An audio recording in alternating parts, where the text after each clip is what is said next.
Alrighty, guys, hang on one ticker.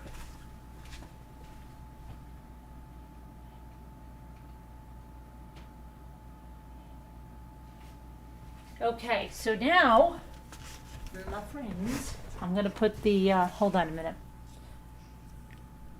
What does this say?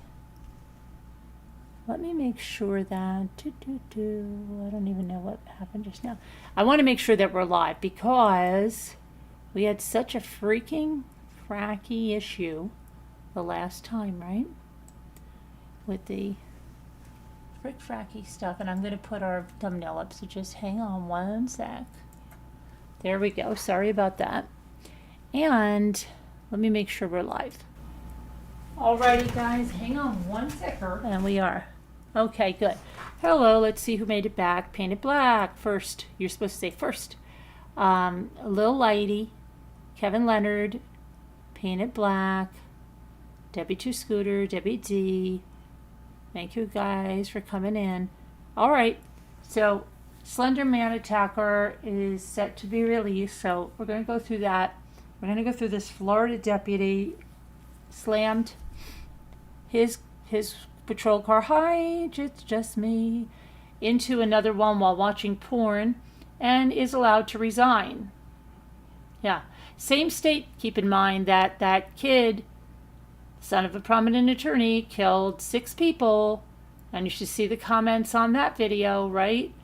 Well, there's people there that totally agree this is crazy, but anyway, let's open with the Slender Man, because we were talking a little bit about that in the craft section, the Slender Man Attacker, and we'll go over just a little brief recap, and then we'll talk about the attacker that is getting set to be released, right? Okay.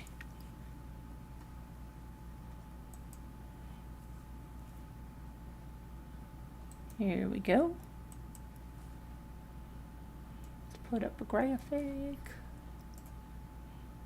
right there. This is in Wisconsin. Wisconsin woman who was 12 years old when she stabbed her 6th grade classmate nearly to death. Okay, so she didn't kill her, okay, stabbed her nearly to death, and did it, why? To please an online character, kind of like from a horror film, called Slender Man. She's going to be released from a psychiatric hospital. The judge ordered Thursday after a trio of experts testified that she has made considerable progress battling mental illness. Morgan Geyser has spent nearly 7 years at the Winnebago Mental Health Institute. She has petitioned the Waukesha County Circuit Judge, Michael Boren, who committed her, for release 4 times since June of 2022. She withdrew her first 2 petitions. Boren denied her third this past April, finding that she still presented a threat. Right? She's still deemed a threat in April, but what do they say? April and November. Still presented a threat to the public in April. And then, now 22 years old, she filed her latest petition in October. Boren decided to grant her release after a day-long hearing Thursday, finding that she had maximized her treatment options at the facility and is no longer a safety risk. He ordered the State Department of Health Services to set up a plan to house her in a group home and supervise her for his consideration at a hearing within 60 days. The judge said that her crime was a brutal, terrible offense, but Geyser has since grown up, and to be truly rehabilitated, she must exist as part of society. He said, and I quote, "She's done what she's supposed to do. She appears to have a good attitude." Geyser and Anissa Wire were 12 years old in 2014 when they lured their classmate, Peyton Leutner, to a Waukesha park after a sleepover. Geyser stabbed Leutner 19 times, while Wire egged her on. Leutner barely survived. I think we talked about this a long time ago, and it's very similar to another case where the girl didn't survive it. Yeah.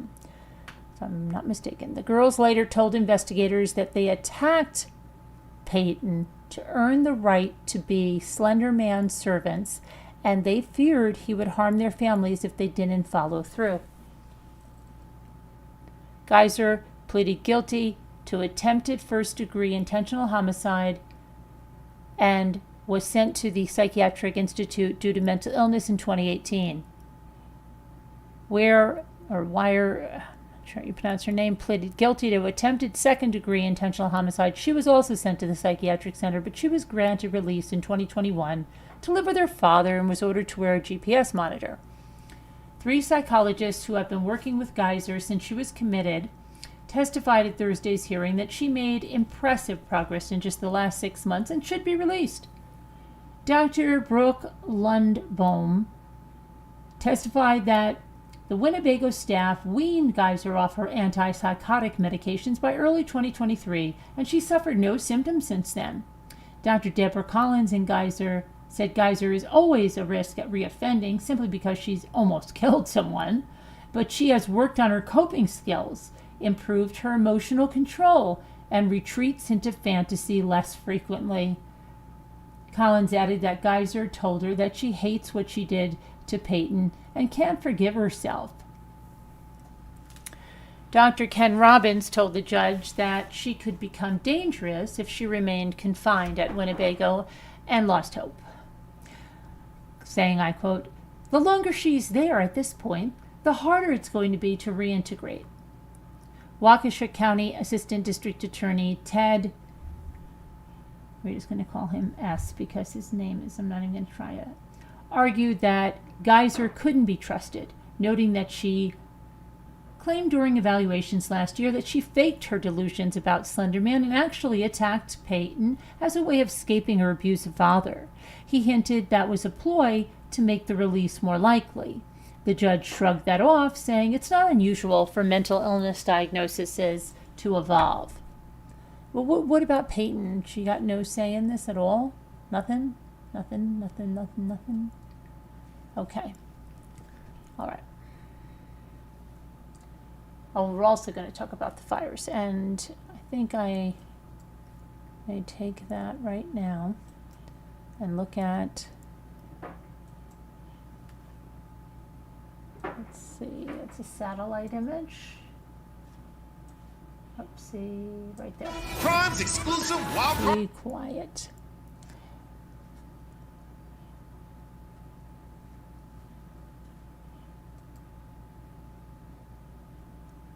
Okay, let's see what we got over here.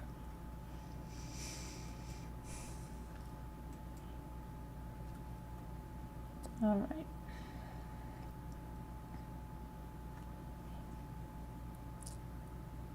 Let's get the latest here. So the California governor is calling for a water investigation. At least 6 wildfires are still burning across Los Angeles County. At least 11 people have died, with officials warning that the true toll won't be clear until it's safe for investigators to go back into the neighborhoods.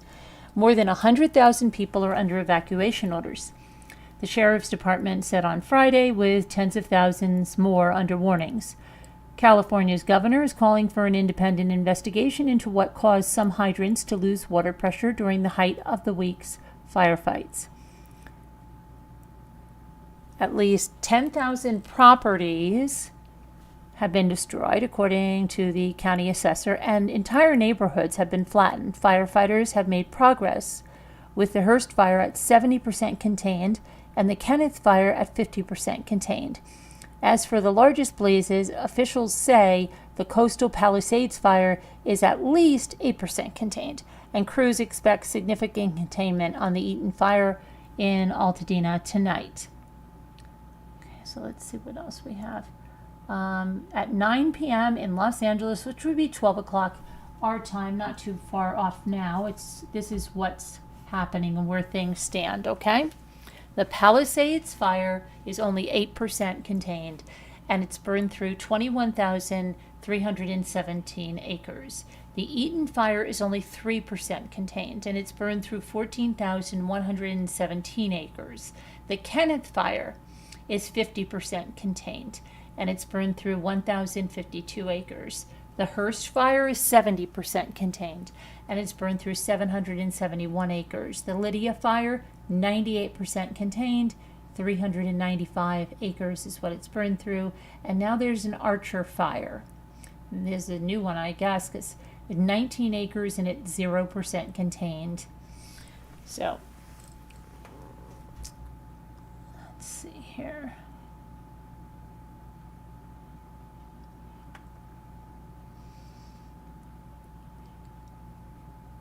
Okay, LA shelters are serving those affected by wildfires regardless of immigration status. Pregnant couple's home burns down one day after they finish the nursery. Samir Chaudhry's family knew what it meant to have home torn away. His parents have been refugees fleeing to the United States after the partition divided India and Pakistan in a bloody separation. Chaudhry was born in the Palisades and spent his whole life there, following his father's advice to work hard and buy a home. He achieved that hard-earned goal. He moved in with his pregnant wife last month, and they just finished the nursery on Monday with their baby due in 1 week, when their dreams burned to the ground. He said when the baby comes, he doesn't know where they're going to go. And I quote, he said, "What's incredible now is I'm sitting with my parents who are also displaced. Their goal was to make sure that their kids never experience what they experienced being displaced from their home. And the only thing keeping them going is their unborn son doesn't know that this happened. He'll only know the world that we show him. And so when he comes out, we have the opportunity to show him a world filled with joy and kindness, a world that's my wife and my smiling faces. That's the world that he'll know. He doesn't know this happened, and it's our job to protect him from that." There's a new evacuation order issued in the Palisades fire. Let's see, extending to Interstate 405 and the Encino Reservoir. The expansion of the order borders one of Los Angeles's busiest freeways, as well as the Getty Center. Multiple problems marred LA County's evacuation alerts. A bunch of issues. LA County declares a local health emergency due to fires. The fires, coupled with strong winds, have severely degraded air quality by releasing hazardous smoke and particulate matter, posing immediate and long-term risks to public health. That's a new release from the county's public health department. Additionally, the fires have caused widespread displacement of residents, prompted emergency evacuations from healthcare facilities, and disrupted vital health services and resources.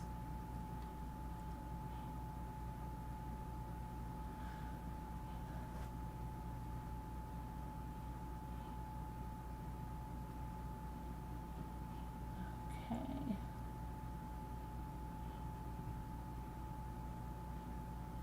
Here's something.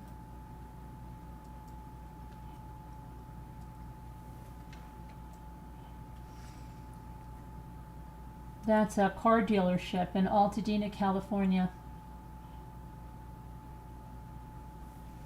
Vehicles are just charred there at that dealership.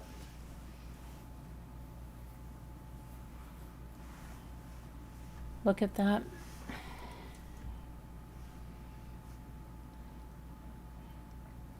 Los Angeles Dodgers star Freddie Freeman is donating $300,000 to wildlife relief.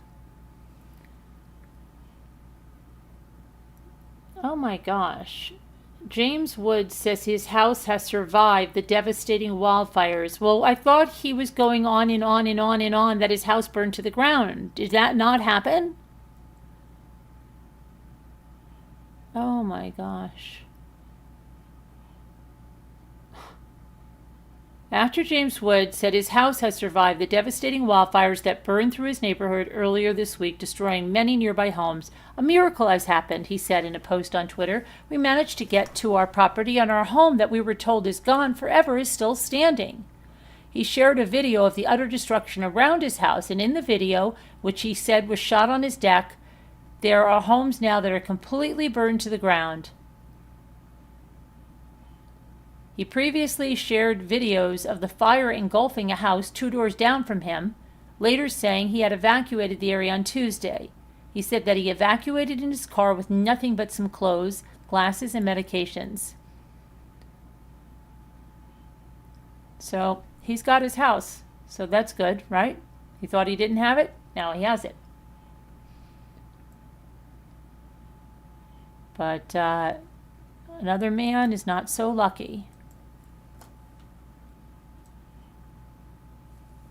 This man over here, his name is Ron Rivlin, and he said he lost dozens of precious artworks, including around 30 Andy Warhol pieces and 15 by Keith Haring.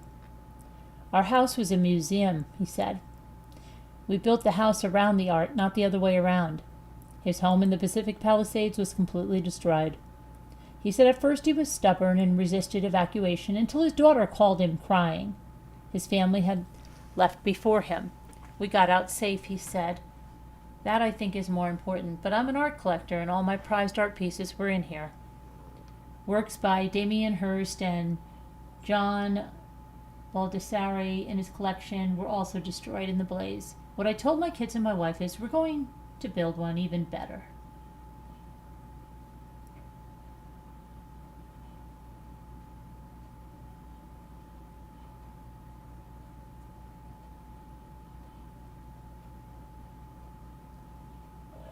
The IRS announces, tax relief for those affected by the fires and winds in Los Angeles. The IRS said individuals and households that reside or have a business in Los Angeles County will receive tax relief on a variety of tax filings and payment deadlines and otherwise would occur between January 7th and October 15th. They now have until October 15th to file and pay any taxes due during that period, including their 2024 taxes. How nice. At least 11 deaths from Los Angeles fires, said the Los Angeles County Medical Examiner Friday. 5 of the deaths appeared to be from the Palisades fires and 6 appeared to be from the Eaton fires. Authorities warn that they're unable to determine the full death toll from the fires until it's safe for investigators to go into neighborhoods where there are downed power lines, gas leaks, and other hazards. Okay, so let me go to the chat. All right, let's see. Paint it black. Kevin says 6 wildfires still burning. Over the 20K acres burned. Headline says Cali now had an earthquake. Are you sure, Scooter? An earthquake? It's Bank didn't say anything, but I'll check. Let me check.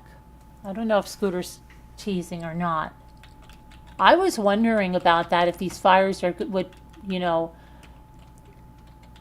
make earthquakes more likely.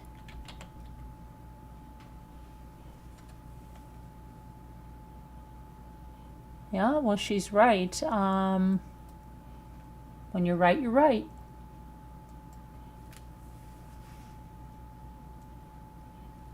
Here's where it's saying that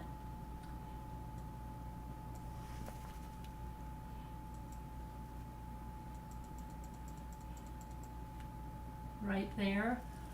It's a 3.5. I don't think that's very large, right? So it's let me see, 3.3, 75 miles from McKinley, California, 2.87 miles from Daly City, California, 3.1, 21 miles from Bakersfield, California, a 3.9, 68 miles from, hold on 1 second, from McKinley, California, 3.1, 1 mile from El Centro, 2.9, 11 miles from Santa Barbara.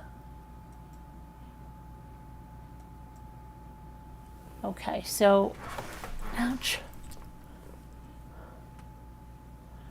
California rocked by earthquake as the state is battling deadly wildfires. Okay, that was 14 hours ago, so it really wasn't, I guess, much of anything for these California people, especially given all they've gone through. It looks like it's out there.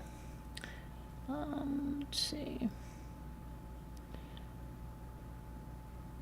Anything else?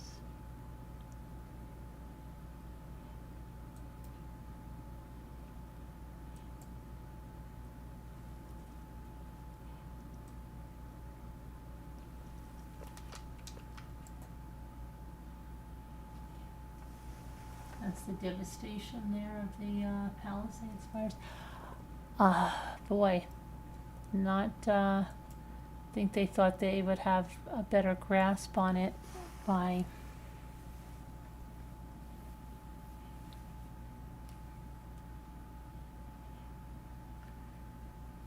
No, let's see. Wow. Okay. So next, let's talk about this Florida deputy. Okay. I am so cold, you guys. You have no idea. I have to get that thing where you put your feet in those hot things. I have to get that.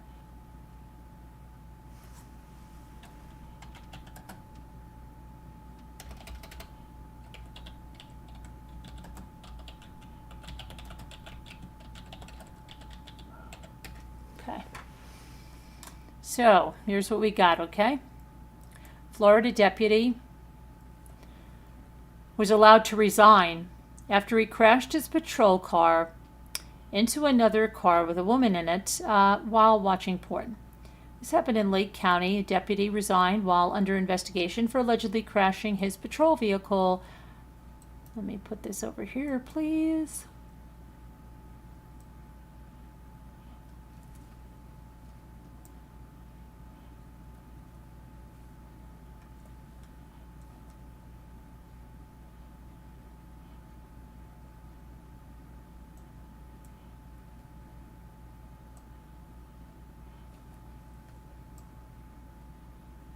There we go.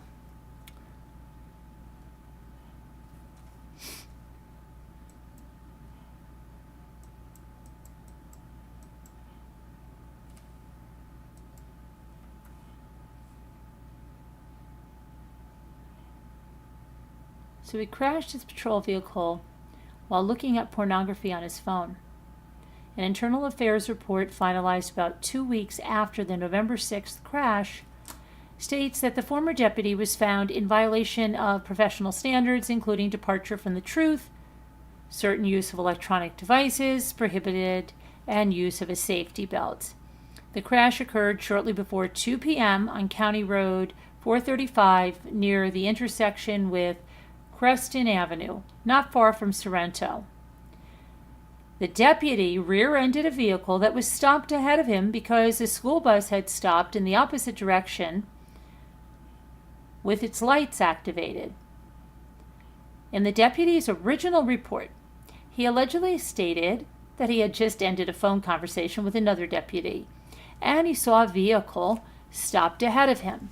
Further, the deputy claimed his brakes locked up and that his ABS light was on in his vehicle, blaming the purported mechanical issues on recent speed calibrations at an IPS range.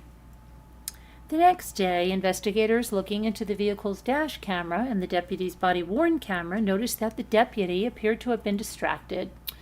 Distracted, you say, at the time of the crash, specifically that he was holding a cell phone in his right hand in the seconds leading up to that crash. When asked about this, the deputy went on to say, he was scrolling through text messages on his phone from a work group chat at the time. Okay, you're a deputy, sir. You're law enforcement. You're there to serve and protect. You're there to enforce those laws. I don't think Florida allows you to text and drive or use your phone and drive, but you, sir, are using your phone and driving because you are above the law, because you are the law, right? Yes. All right, let's see now what happened. The videos were reviewed again. This time, investigators noted not only that the deputy was looking at some kind of image or video, not text messages. Does he not know, like, he's being recorded at the time of the crash? But then he didn't appear to remove his seatbelt before exiting the patrol vehicle, with the vehicle allegedly going on to show that the seatbelt had been latched behind his back. Oh, great, right? Click it or ticket, except for me. Moreover, the deputy supervisor reported there were no videos or photographs in the work group chat.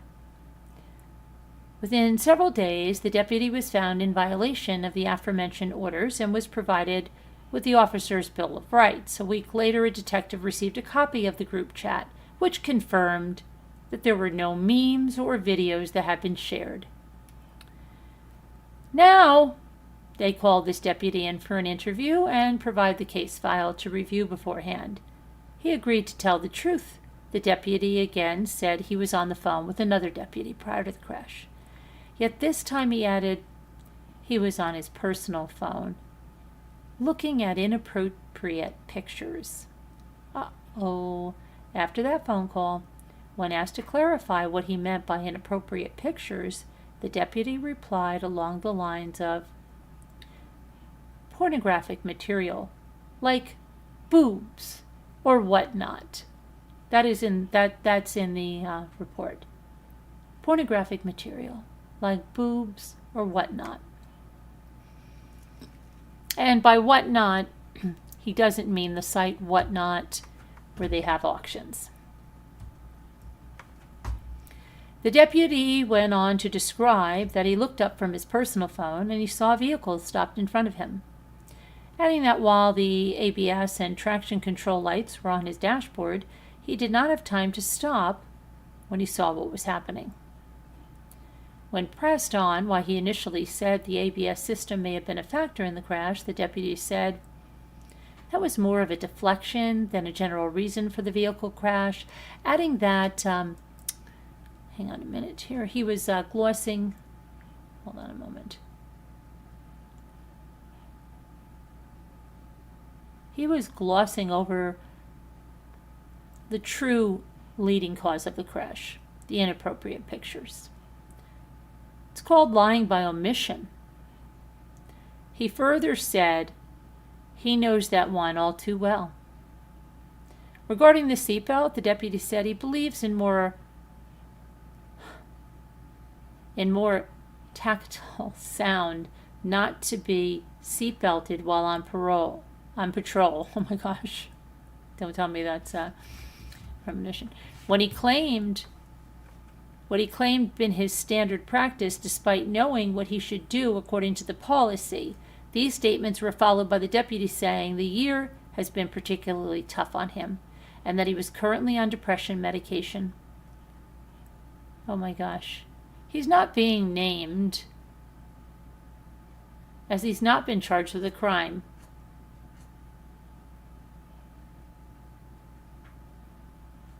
What about the car and the woman that he hit? Okay. All right. Yeah. So what do you think about that? Let me go back to the chat and see what you think about that one.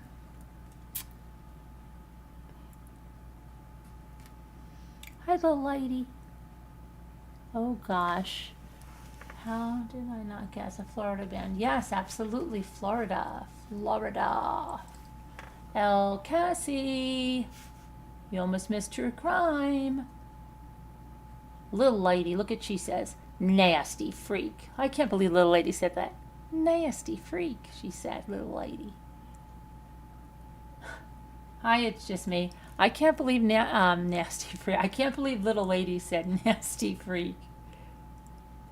We were at Florida. We were at Florida, Florida, Florida. Yes, Kevin Leonard, we're at Florida. painted black, said pervert. Where's Scooter? Scooter. All right.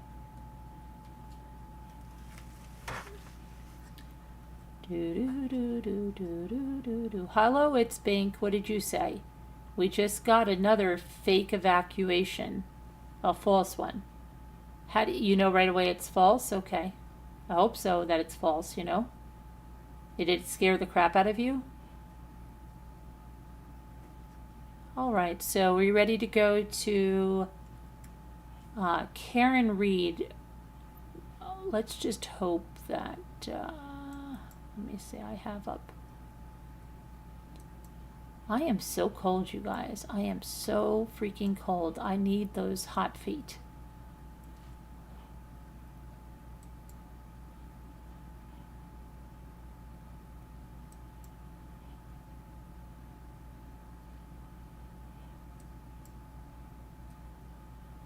I need some hot feet. I need some hot feet. Sorry, I'm trying to get a hold of this. Let's see. Let us see. Where was the Karen Reed? It's over here.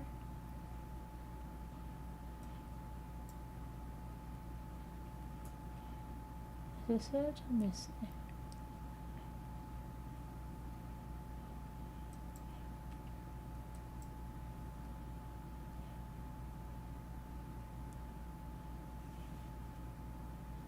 Who's this? Oh, that was the kid in that car. Going so fast. It's crazy.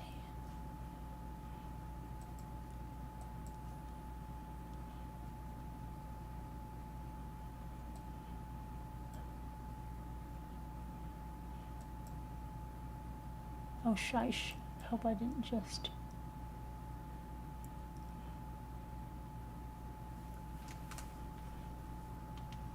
Okay, is this where we were? I'm trying to see if we were...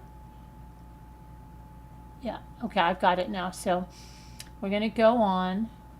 Go on. Let me get the graphic up, okay?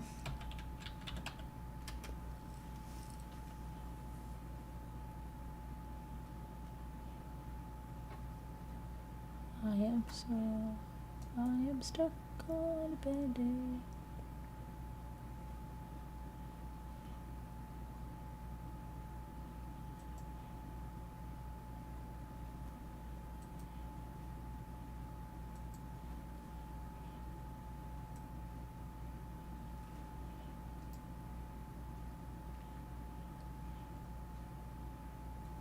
Go on.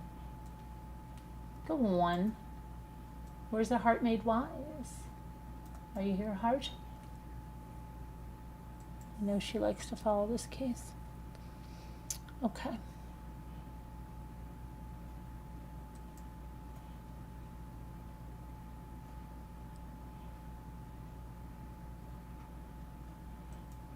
right, let's see where we were last night. I've got to go into these records. Where were we? We were at the black Lexus was seized from the driveway. We went through that. And then they observed frack. We went through that.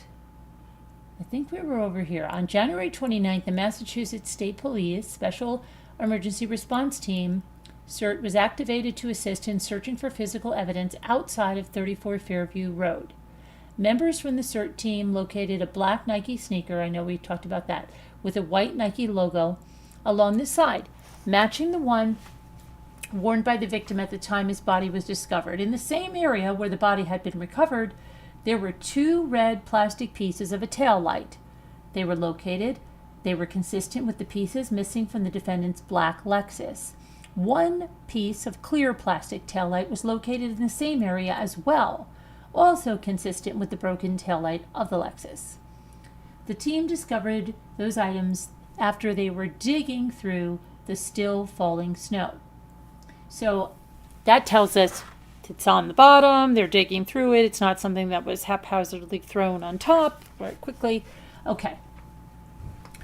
On February 4th of 2022, the Canton Police Sergeant Lank, was contacted by Lieutenant Gallagher, who had received a call from the Canton Police Chief Berkowitz in relation to driving by the residence on Fairview and observing a red broken piece of hard plastic. At this time, the weather conditions had improved and significant amounts of snow had melted in the interim, and Sergeant Lank responded along with Detective Taylor, who photographed the items in place and contacted the Massachusetts State Police, who subsequently secured the item from the roadway. On January 31st, investigators observed video from the ring cameras that were affixed to 1 Meadows Avenue, the residence of Mr. O'Keefe. The video was observed by utilizing the ring application on the victim's cell phone. The data in the application showed that 2 cameras were connected to the victim's account under his email. The 2 cameras cover the front door and the driveway to his home. From 6 p.m. on January 28th through 6 a.m. on January 29th, the ring application showed approximately 15 events between the 2 cameras. Investigators observed the ring video from the driveway camera, the defendant's SUV leaving the right garage door and traveling out of the driveway onto Meadows Avenue and turning onto Pleasant Street at approximately 5:08 a.m. on January 29th.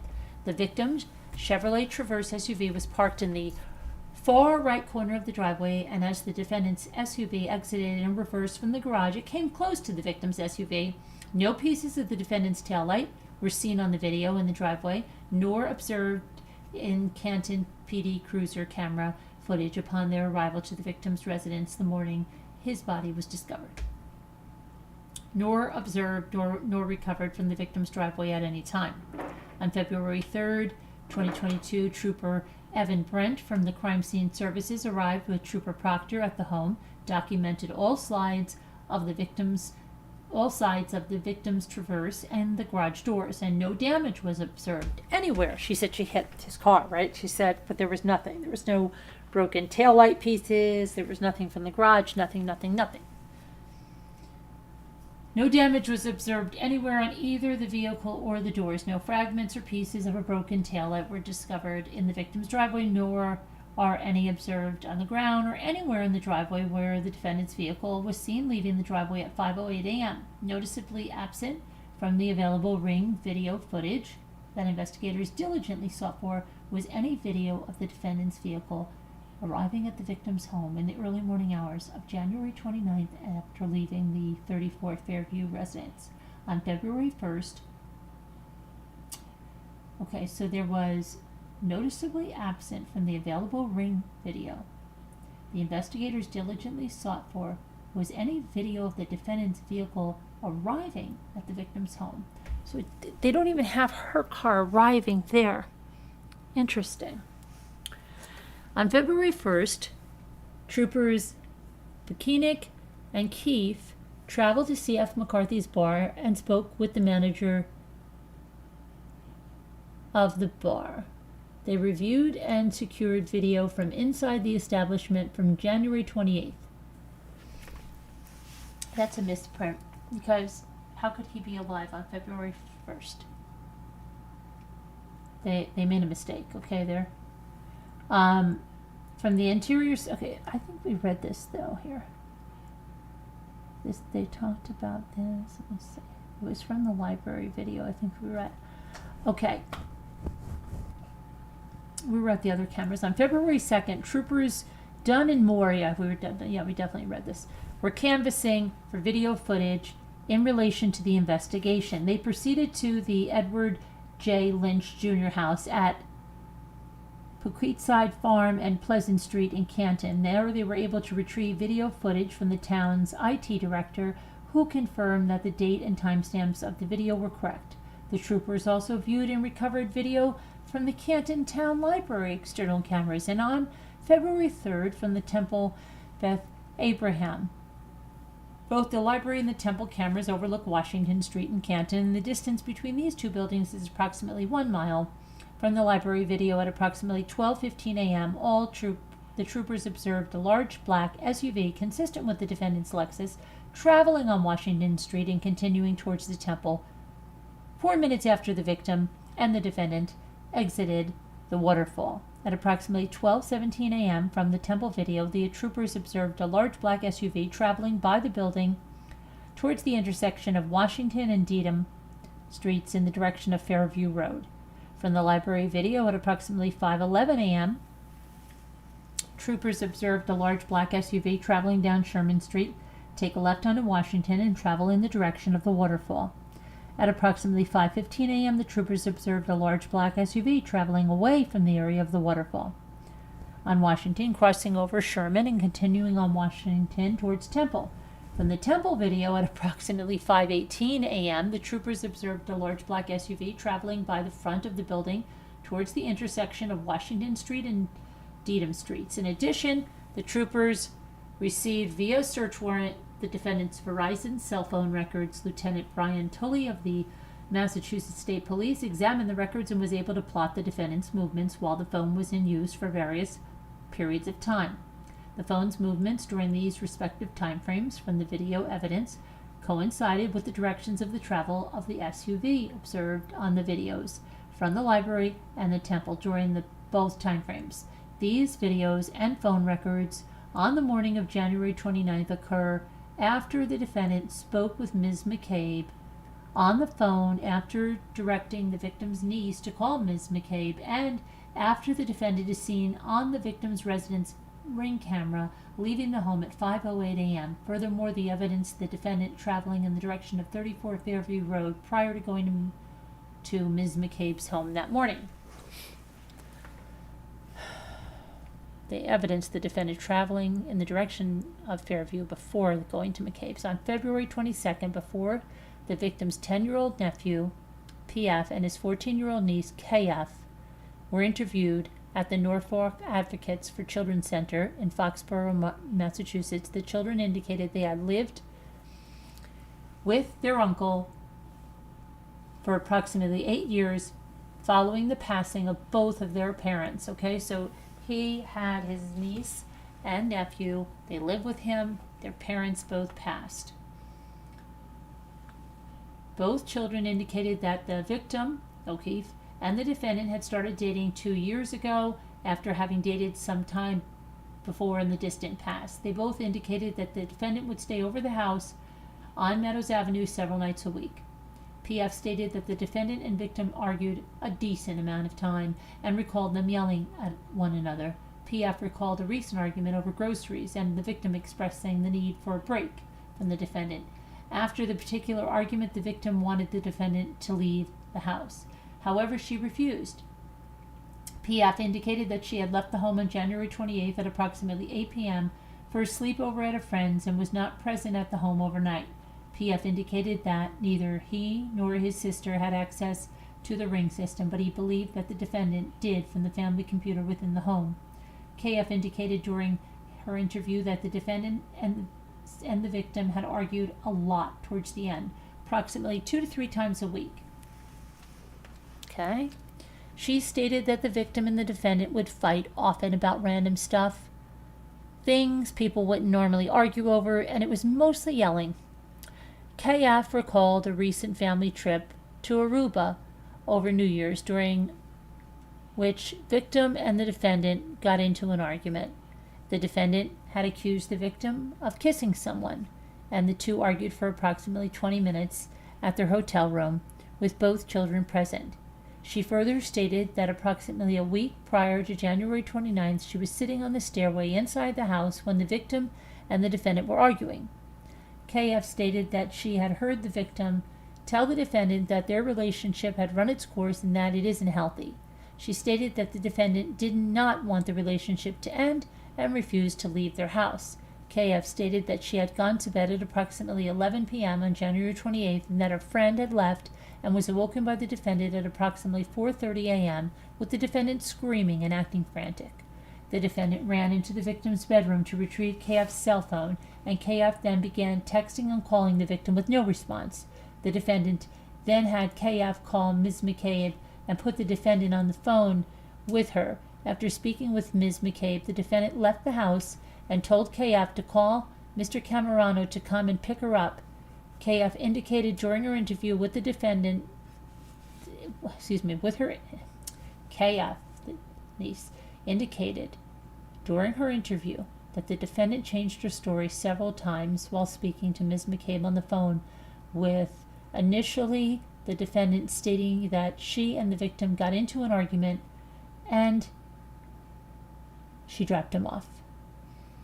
On January 29th, Mr. O'Keefe's cell phone was recovered from under his body, and the Massachusetts State Police were subsequently able to forensically extract the data from his phone. The forensic extraction of the call logs, voicemails, and text messages between the victim and the defendant included the dates of January 28th to 29th, detailed strains within their relationship, the victim's desire to end their relationship, and the defendant's description of the relationship with them and the two children as toxic. Several voicemails were recovered from the victim's phone that contained voice recordings from the defendant in the period surrounding the victim's death. The first voicemail in time consists of the defendant screaming, "John, I effing hate you." The defendant continues to leave additional voice messages during the time frame where she is stating that she hates the victim, calls him a pervert, and accuses the victim of effing another girl. On February 8th, Lieutenant John Fanning and Trooper Proctor interviewed Laura Sullivan, Marietta Sullivan, and Mr. Levy in a reference to a group trip to Aruba that occurred approximately 4 weeks prior to the victim's death. The trip had been organized by Laura. Laura had met Mr. O'Keefe approximately 7 to 8 years prior through her son's father, who was Mr. O'Keefe's partner with the Boston Police Department. Her son's father died while she was pregnant with their son, and Mr. O'Keefe stayed close with the family, becoming the child's godfather. Laura had booked the trip to Aruba with approximately 70 friends and family and had invited the victim, the defendant, and the victim's niece and nephew. Okay, hang on for 1 minute. I want to just make sure you guys are okay in here. Pay some attention to the chat. Just me. I wish you could play this clip of Jen on the stand mocking Karen. She looked demonic. Really? Okay. Interesting. Hi, Al. Yeah, so you're still thinking, ouch, it's just me that, hang on a minute. I have to get a drink here. You're still thinking, it's just me that, wait a minute, she's not guilty. You're saying she's not guilty, right? That's your take on it right now. And then others are saying, oh, she's guilty. And a lot of people are in the camp that they just don't know, right? They're not sure. They don't know. I don't know, right? Yeah, I don't know. I don't know. It's just me. I mean, right now as I read this, right, it looks like she's guilty. Like, but did she know? I remember when I first read this, like I was like, did she know that she hit him? Like, did she just back away and just not realize that she hit him? But it looks like she hit him, you know. But why? If I read that correctly, and I believe I did, they didn't see her car returning on the night of the 29th after she dropped him off. Is that correct? Hi, Buggy. Is that correct? They didn't observe her car going back to the house on the 29th morning?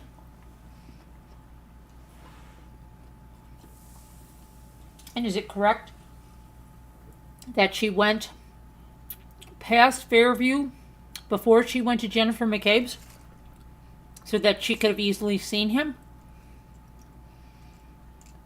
Is that correct?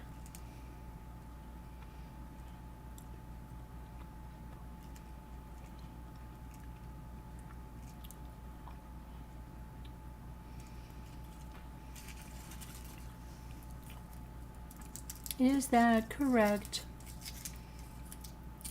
Tell me if you think that's correct.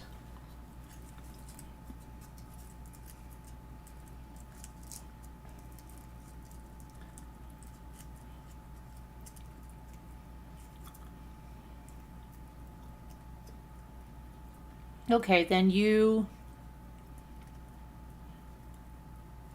Oh, what does the evidence say? Well, that's what I just read, but I was just double checking.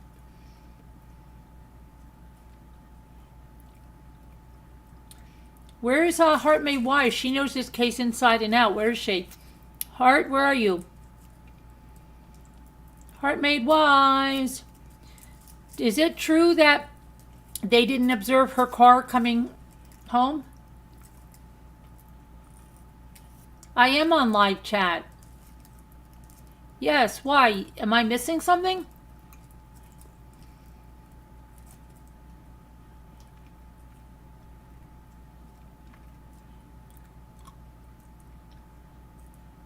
I don't see Heart Made Wise.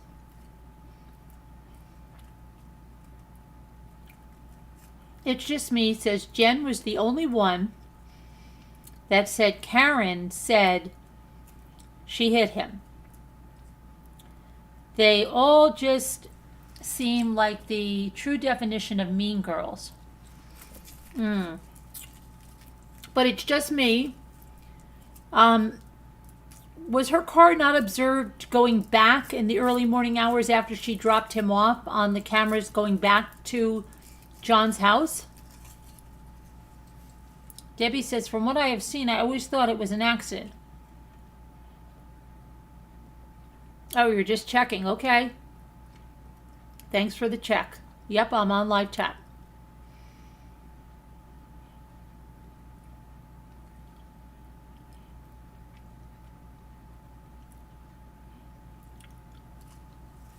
Okay, so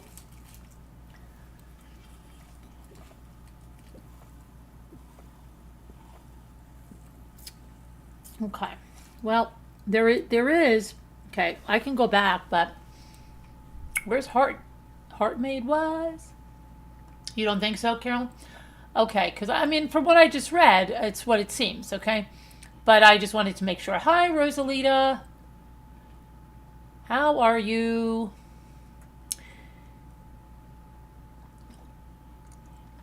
You're stuck with her on video in the parking lot?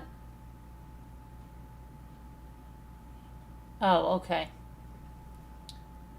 She's gone, she's gone, she's gone now. Oh, there she is, there she is. Okay, Heart Made Wise, I need your expertise. But I know you think she hit him without knowing this, but do you know, here's the question. I just read what sounded like they said that on the 29th, okay, after she dropped him off at the party, that it didn't appear that her car was caught on the video going back to John O'Keefe's house, but that the next morning it was seen backing out from the garage at a good clip, close to his car, but not hitting his car. And then it sounded like they said she went by the house where she dropped him off before she went to Jennifer McCabe's. It's a two-part question. Is that correct or incorrect? Do you have any idea? Maybe you don't remember. Just wondering. You don't remember hearing her coming back home in the morning. But then how did her car get photographed leaving the house? Hi, Joanne Smith. Good to see you. Anyone know?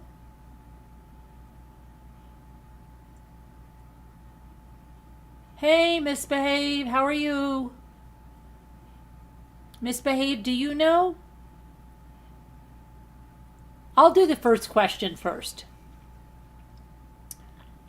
Did I correctly read in the court documents that Karen Reed's vehicle, her SUV, was not observed returning to the O'Keefe house after she dropped him off at the party?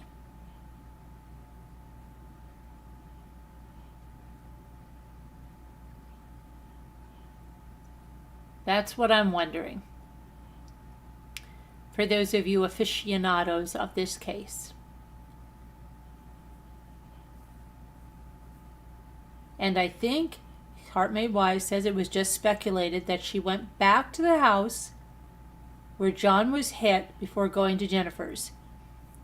Well, I don't think so, because they're saying they have it on the video, Hart. The one from either the library or the temple surveillance video.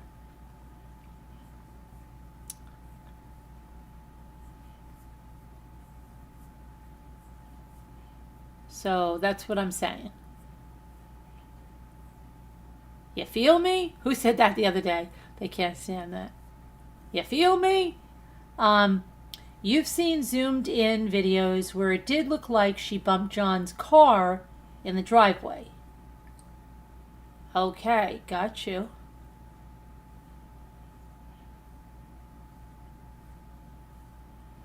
All right, let's move on, and maybe we'll go back to that in just a little bit. Let's see what else we can find out, right? All right. Okay. So let's go back here now. So we're talking about this Aruba trip that this woman arranged for 70 friends and family, and had invited both Karen Reed and John O'Keefe. Both Laura and Marietta Sullivan, as well as Laura's boyfriend, Mr. Levy, met the defendant, Karen Reed, for the first time on this trip. Laura indicated that when they went out to dinner on the first night of the trip, Karen Reed unexpectedly paid for everyone's dinner. Well, that sounds nice, right? That's nice if someone unexpectedly pays for your dinner. Nice. The following day, December 31st, her sister, Marietta, arrived and ran into Mr. O'Keefe in the lobby of the hotel. Marietta indicated that she was in the elevator going from her room back down to the pool. When the elevator reached the ground level, she stepped out and bumped into Mr. O'Keefe. Ooh, excuse me. No, I put that in there, okay? She could see that there was a woman a few steps ahead of him. She gave Mr. O'Keefe a hug. So good to see you. That's also embellished by me. And asked him where was he going. Where are you going? She then heard the defendant yell, "John, who the F was that?" And Mr. O'Keefe said, "That's Laura's sister." Then Karen Reed allegedly said, "I don't give an F." And then yelled to Marietta, "F you!" To which Marietta yelled back in kind, "F you!" Okay, sorry. Both sisters then described John O'Keefe and Karen being aloof from the group for the remainder of the trip. Well, you know what? Something like that would kind of make things awkward, right? Yeah. Okay. On February 3rd, Trooper Proctor and Sergeant Bahenick spoke with Brian Higgins. Mr. Higgins described the evening of January 28th to 29th as he was both at the waterfall and 34 Fairview residence before the residence following the waterfall. Mr. Higgins indicated that he had met the victim and the defendant at the same time, approximately 1 year prior. Mr. Higgins indicated 2 weeks prior to the victim's death that he went to the victim's residence for the New England Patriots playoffs game against the Buffalo Bills on January 15th. Mr. Higgins recalled arriving at some point in the second half of the game and being one of the last guests to leave. Mr. Higgins stated that on January 15th, he was walking towards the front door of the victim's home to exit. Bye, see you later. When the defendant, Karen Reed, suggested that she walk him out through the downstairs garage. While walking through the garage, Mr. Higgins stated that Karen Reed made an advance on him and surprised him with a kiss on the lips. Ooh, I wasn't expecting that. During the course of the interview, Mr. Higgins provided the Massachusetts State Police with printouts of his text communications with both the victim and the defendant. Mr. Higgins indicated that he had received a text message from a then unknown number to him, and he subsequently confirmed that was that of the defendant on January 12th. The text messages were romantic in nature, with the defendant and Mr. Higgins expressing a mutual liking for each other. In the text communications, offered to the grand jury, the defendant confirms their kiss. She urges Mr. Higgins not to worry, as she knows where the cameras are on the victim's house. The defendant then invites Mr. Higgins over to her home in Mansfield. An invitation Mr. Higgins stated that he declined. No, can't do that. However, the defendant did stop by Mr. Higgins' home on her way home from a night out with friends in Boston to discuss their relationship prior to January 28th.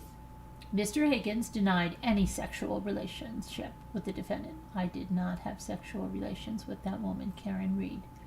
In addition, in these communications, when asked by Mr. Higgins if she was happy in her relationship with the victim, the defendant makes a reference to the victim cheating on her during their recent trip to Aruba.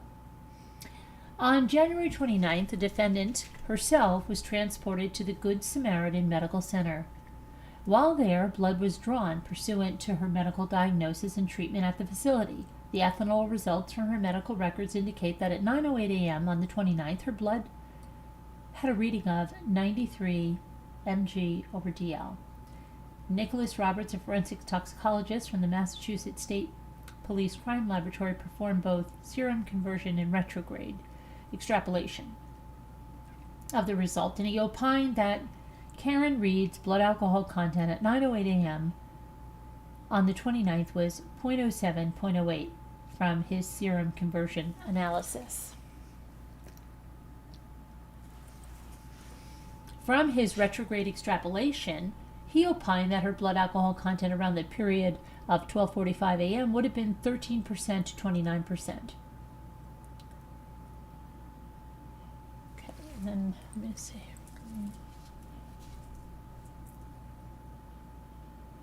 So,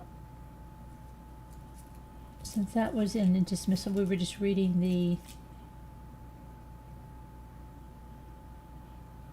background on that, and that ends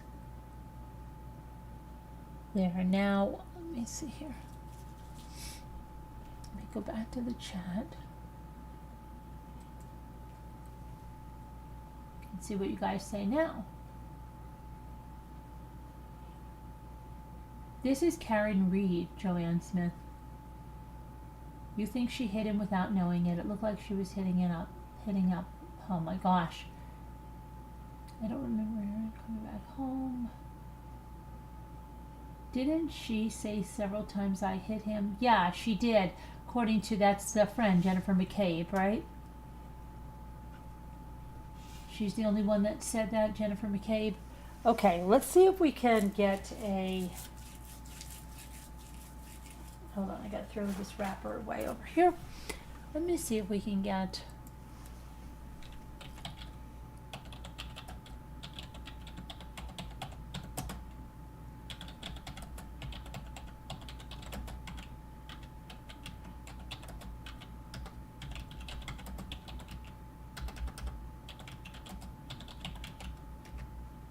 Okay.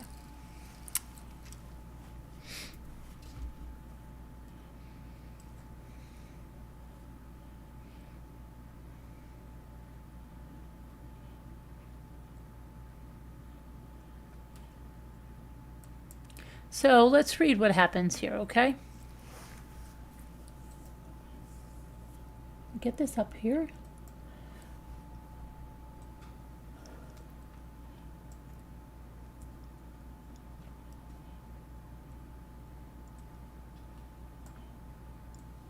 Uh-oh. Uh-oh.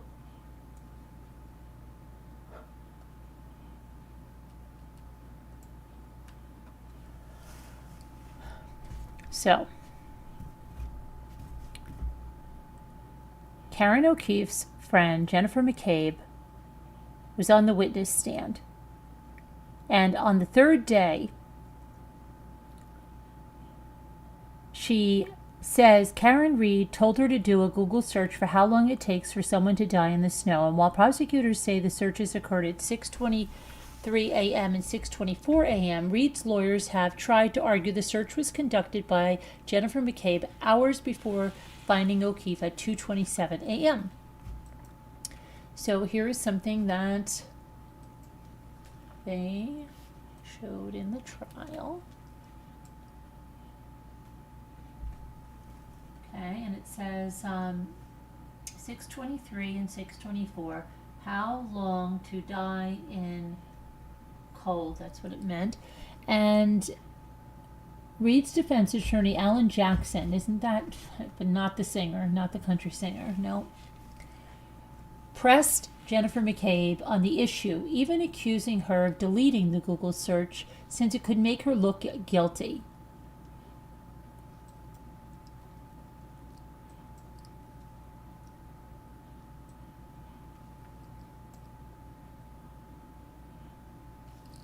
Did you delete that search because you knew you would be implicated in John O'Keefe's death? If that search was found on your phone, Jackson asked. She said, and I quote, I did not delete that search. I never made that search at 2:23. I never would have left John O'Keefe out in the cold to die because he was my friend that I love. She also testified that she heard Karen Reed say the morning they found O'Keefe, I hit him, I hit him, I hit him. But Karen Reed denies this, saying that her lawyers have alleged that Jennifer McCabe was involved in the cover-up to frame her. Karen's lawyers claim that Karen Reed dropped O'Keefe off at a party with his friends at the Albert's home around 12:30 a.m. after the couple had been drinking, and when she woke up around 4:30 a.m. and O'Keefe still hadn't returned, she called her boyfriend, then McCabe, and O'Keefe's other friend, Kerry Roberts. Then Karen, McCabe, and Roberts drove to Then they drove to O'Keefe's home and then to Albert's looking for him and find him unconscious in a snowbank with skull fractures, swollen eyes, and hypothermia. But prosecutors claim that Reed and O'Keefe got into a drunken fight in her car while she was dropping him off, and she intentionally backed her Lexus SUV into him out of anger. I don't think she did it on purpose. I don't. I think she was drunk and she didn't know, and she was speeding away and she didn't know. That's what I think. Okay. Let's go back.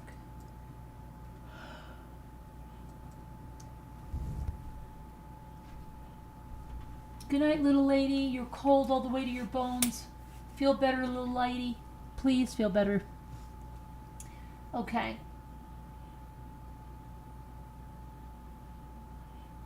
She is paying her attorneys. Interesting. Okay, so let's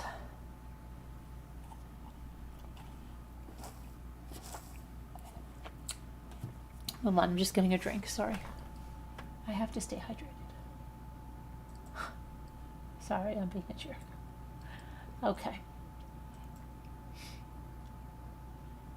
Let me go over here. See what we can find.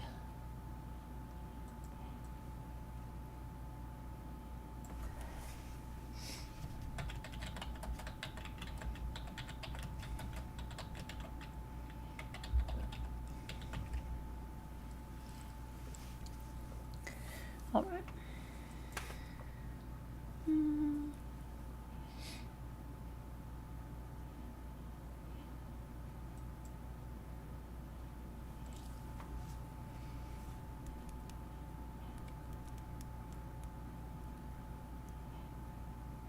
Okay. So let's look at this, okay?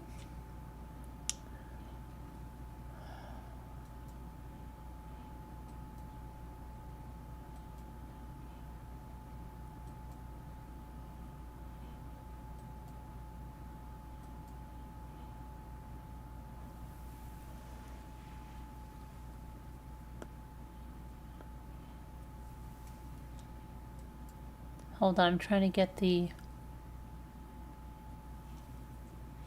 some information here. Okay, so witnesses. Let's see.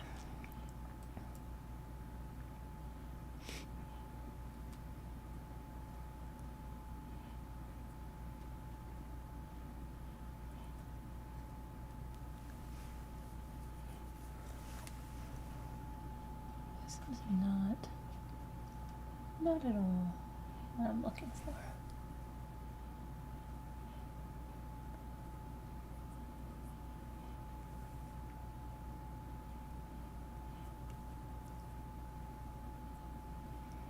Not at all what I'm looking for. So let me get rid of this.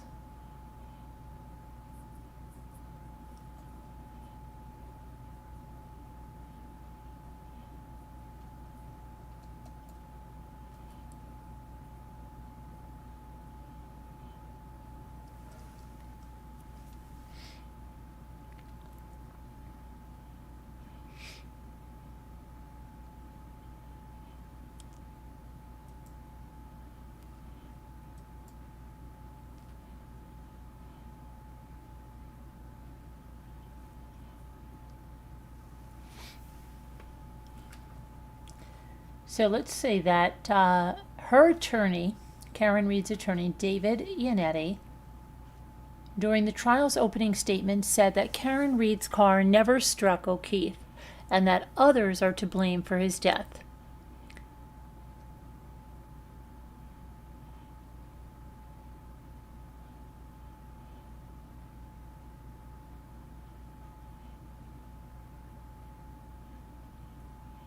I'm trying to go up here too.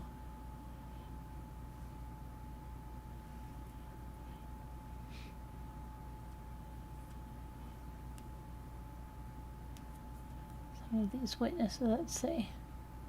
Colin Albert asked about photos showing him with injured knuckles. So apparently a photo here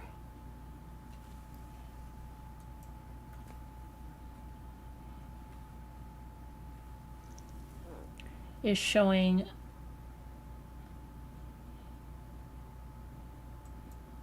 him with injured knuckles. Let me see.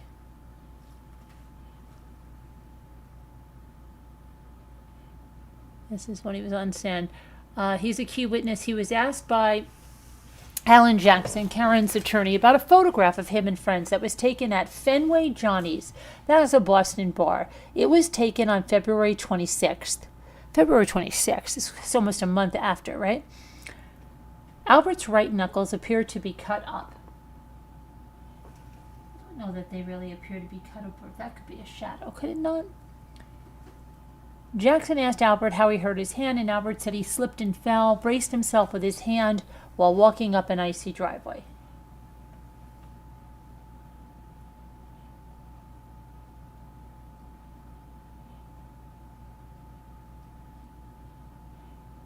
I don't even see knuckles that appear to be cut up. These look like shadows. Whose knuckles? Okay. Why didn't you put your palms down when you fell? You didn't put your palms down?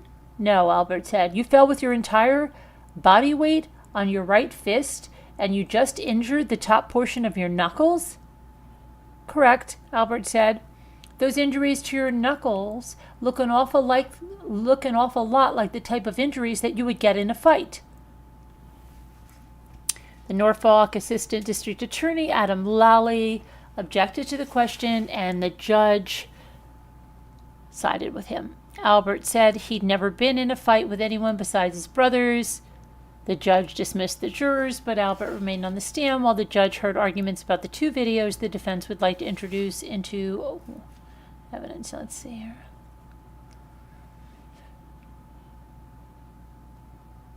This,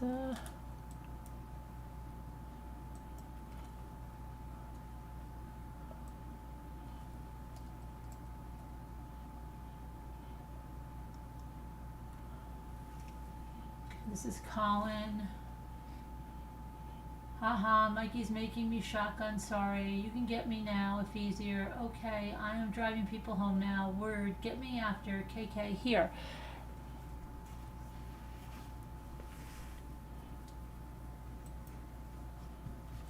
And then there was...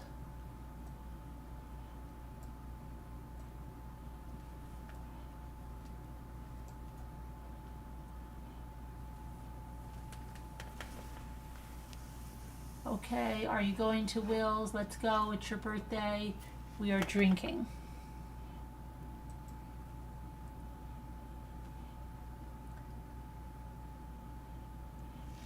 Okay, so buttons on a shirt. A screenshot of text messages between witnesses in the Karen Reed murder case, Colin Albert and Allison McCabe. Under cross-examination from Reed's attorney, Alan Jackson, Colin Albert, 20 years old, said he did not discuss the case with his parents, who testified earlier in the trial. He also said that he prepared for the case by speaking with his lawyer and the Norfolk Assistant District Attorney Adam Lally, the lead prosecutor in the case. Jackson lobbed a variety of questions at Albert, including about when he last spoke with his close friend and relative, Allison McCabe, and when he spoke with Lally about testifying. Albert said he did not recall many of the details of the conversations. But you do remember 2.5 years ago that you left 34 Fairview at 12:10 a.m., down to the minute, Jackson said. After a number of questions focused on Albert's memories, Jackson said asked Albert whether he knew Courtney Proctor, the sister of Massachusetts State Police Trooper Michael Proctor, who investigated O'Keefe's death. Courtney Proctor is friendly with Albert's aunt, he told Jackson. But on further questioning, Albert confirmed that he was the ring bearer at Courtney Proctor's wedding, and he was shown a picture from the wedding that also included Michael Proctor. You consider the Proctor family close to your family, Jackson said. Albert agreed. Proctor and another state police trooper interviewed Albert about the night of January 28th. After looking at a transcript of the interview, Albert said the conversation lasted about 10 minutes, and he agreed the interview was friendly, cordial, and comfortable.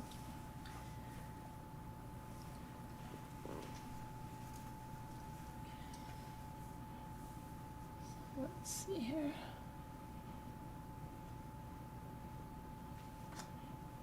I don't know you guys. Let's see what you're saying now. Okay, so what do you guys think about this? Why are we not doing this? So, I don't know. Snow's not here. Snow has some thoughts on this. And strange way to catch yourself. Oh, you're talking about the hand. Yeah. So, but it didn't to me. It looked, I don't know. His knuckles didn't look, I don't know. It's a month after. It's kind of reaching for me. It's a little bit reaching. Because I think, I don't know. I don't know. This is kind of weird. You can't believe it was a hung jury? I don't know. Well, there's a lot of people going on that she's being framed. And you can't deny that there is corruption in police departments. And, you know, there is. And you've got a lot of, I think what the thing is here, you've got so many people crossing over. The investigator is, you know, friends with the people whose house that he was found in front of. Right?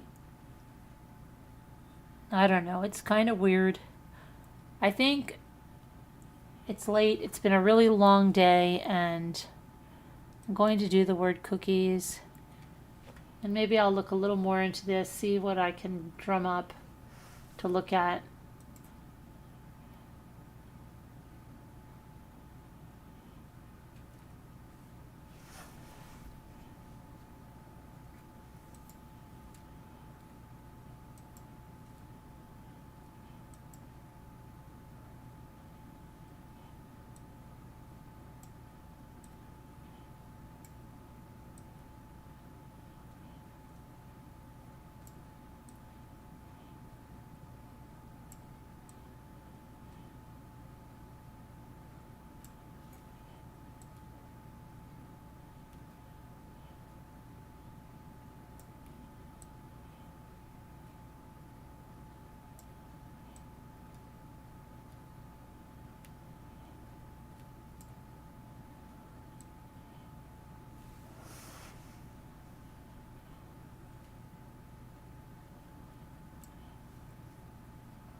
I did recon. It didn't work.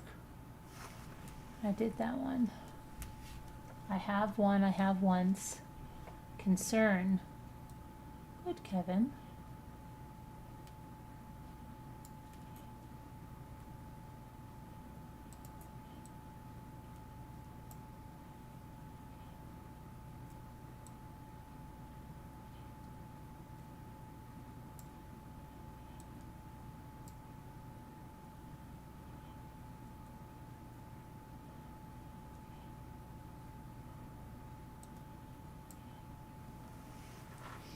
That was easy.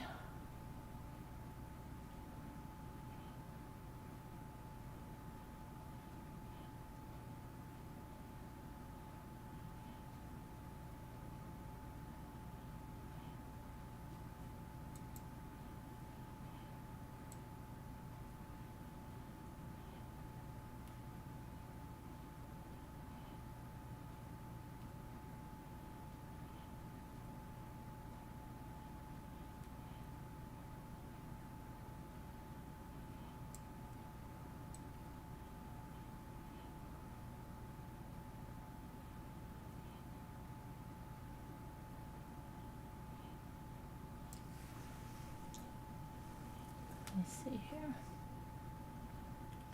Core I have, corn I have.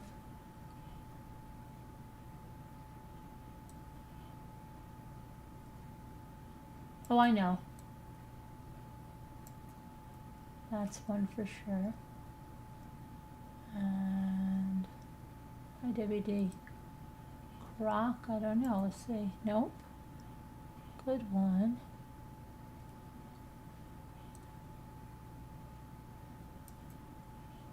Not so. Okay, good. A heart made wise. Let's see. One more.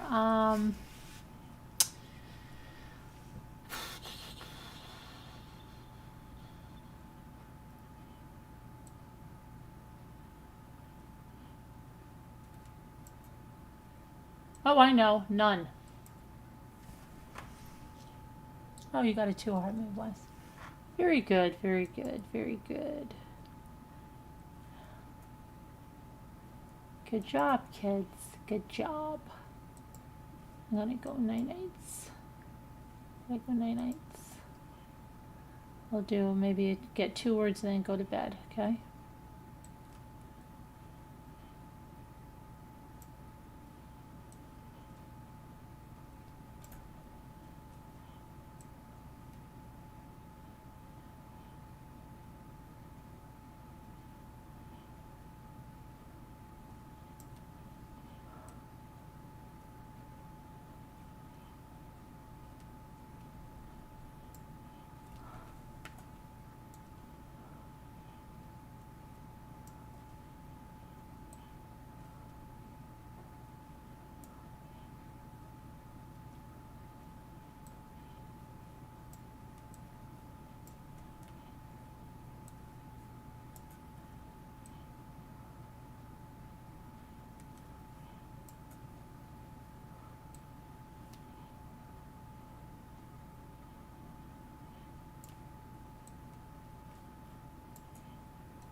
Huh.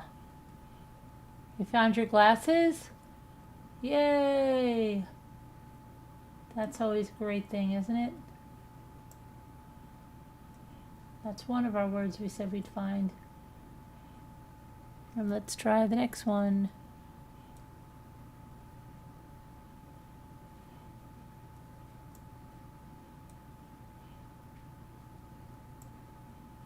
Okay, that's 2. I said 2. Hi, Joanne. How are you? Well, I appreciate everybody coming in. I appreciate you watching, and I appreciate you watching the video before this, and I appreciate you watching the video before that. And love you guys. God bless. Prayers. We'll see you tomorrow. Be good. Be kind. Be a nice person. And we'll see you tomorrow. God bless. And pray for the people in California and for the people all over. And all of those sick and suffering. Pray for complete healings for them and just bless everyone. Thank you guys. Good night. God bless. See you.